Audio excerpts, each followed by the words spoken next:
what a way to end this game against Costa Rica, against the Keller Navas on the other side, but the Matt Freese showed up for this USMNT side. I mean, the possession telling the tale of what we saw a little bit today. Some opportunities missed. Malik Tillman misses his penalty during the regular time, but now that we saw in the penalty kicks, just no doubts to be able to help the USMNT get to here. We are not alone. We've got quite a team here today. Kasey Keller joins us from Seattle.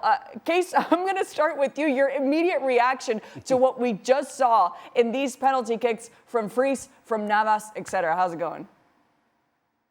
Yeah, I mean, I think we saw probably two teams with young, inexperienced players. Looked particularly as we got to the later rounds, very nervous. I thought Freese did a great job to stand up for the second one and against Calvo. When a player had scored one already, sometimes you think, okay, what's he going to do? He's going to go down the middle. He guessed right on that one. Navas had to come up with a tremendous save to keep Costa Rica in it. But, we were kind of talking, off camera as the penalty kicks were going, and oh, that kid looked nervous on that last one for Costa Rica, and Freese guessed right and came up with the big save. But, a couple inexperienced sides, and it kind of showed during the penalties. And both goalkeepers, I think, proved something. I mean, obviously, Keller Navas and the experience that he has, we expected him to make a couple saves in this. And, John Strong was talking about Freese had some decent experience in MLS Next. We were joking about that, about, how was that going to translate MLS Next to a quarterfinal in a Gold Cup? But Freese made a couple nice saves in the penalties. Producer Pete asked us who we were leaning towards when it came to the penalty kicks. You believed in Freese, and Freese made 3 saves. Well, no, I believed that he needed to make a statement. He had a grotesque error versus Haiti. Kind of was at play the second goal in this game. It's an immediate rebound, given that it's pretty point blank, that he gives it right back to the shooter. Shooter lays it back, and it ends up being the second goal. So maybe he would want that back. And if there are anything American goalkeepers do, it's reaction saves. And John Strong, as Case was pointing out, was mentioning his track record in MLS Next. Take that with a grain of salt. Mm-hmm. But if there was ever a moment for you to come up big, if there was ever a moment, Case, where the counterpart, the guy that is next to you, that you look up to, a Keller Navas, and you're thinking, I can do something. It's now, it's there. And I thought they were both fantastic. I'm going to echo what Kasey said, and not just in the penalty kicks, but throughout the game. Kasey was talking about the players, the young players who were given an opportunity, and you're like, well, it looks a little nervous. Looks a little nervous walking up into this penalty kick. That showed as well in the games. I'll single out a guy like Max Armstrong. He's shown throughout this camp, whether it's the friendlies or the Gold Cup, that he's good going forward.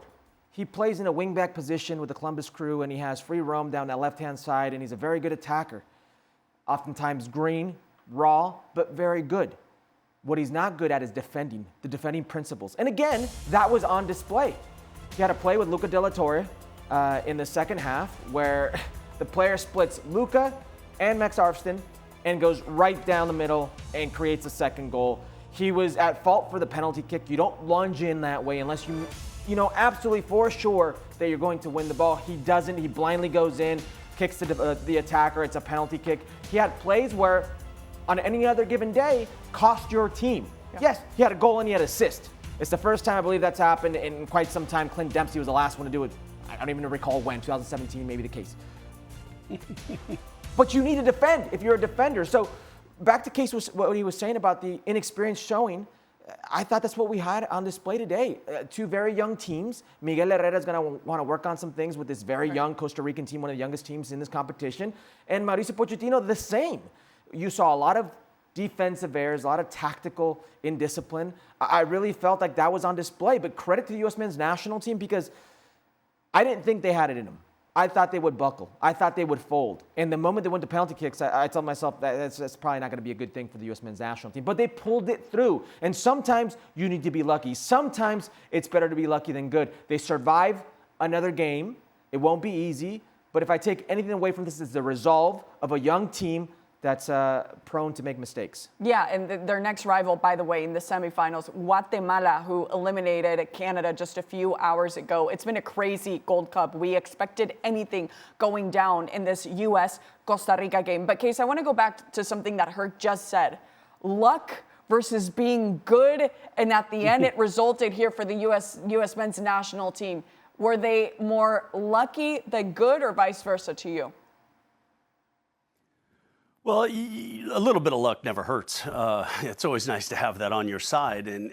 But where I would echo what Herc was saying was that they come out the second half. First of all, they go goal down early from, like you mentioned, Arson with the penalty, and you get away with then the Costa Rica player gives you a gift back on the penalty on Tillman. So you come out of a halftime talk, and you get the early goal. And during the commentator, Stu and John were kind of talking back and forth about, is the third goal necessary? Is it important? And as the U.S., I think for that first 20, 25 minutes of the first half, were dominant. They didn't take the goal.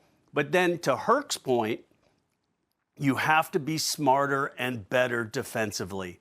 At 2-1, you can't let Costa Rica get back into the match. Yes, if you can get the third, brilliant, but not at the expense of pushing numbers forward and then giving up the equalizer. So that's where I would kind of criticize this team and also I think there's some finger pointing to Pochettino as well, because what we have seen throughout this tournament is about the 65th, 70th minute, the U.S. just loses any kind of real intensity and real push to see the match out. And substitutions maybe should have come earlier. Defensive substitutions. Herc, you mentioned Arson playing as a wingback and that maybe he isn't the strongest defender. Maybe that's the time to put in defensive players in that 65th, 70th minute with the 2-1 lead after you were already a goal down. You know what, I'm glad? I'm very glad that the U.S. men's national team doesn't lose this game, because there was going to be some finger pointing. There was going to be some toxicity thrown at a few players. We're going to single out Patrick Agiman, another game where I'm sure if you would say he underwhelmed, we were probably going to single out Malik Tillman. You miss a penalty kick. You got a 40 million euro transfer cooking up right now at Leverkusen, and when the team most needs you, you don't come through. Sebastian Berhalter, God knows what would have been thrown his way if the team loses this game. It's an unfair, unrealistic position for a player trying to make his first way into the national team to carry these unrealistic expectations and the weight of previous mistakes that he has nothing to do with. So in a sense, I'm glad they pulled it out for some of these players, because they don't deserve that.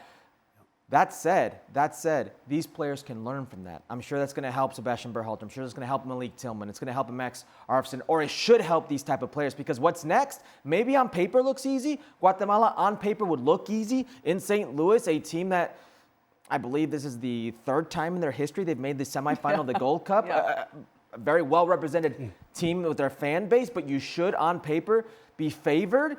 It's not going to be an easy game, so I'm glad that they took care of business here so we didn't have to hear about these things later. Yeah, absolutely. Some of those young players, too, we saw, like Freeman take a penalty kick. He made it, and Tolkien missed his, but at the end of the day, and we saw that Berhalter moment, and we talked a little bit off camera here, just what it meant to his sisters, too, crying when they saw their brother miss that penalty kick.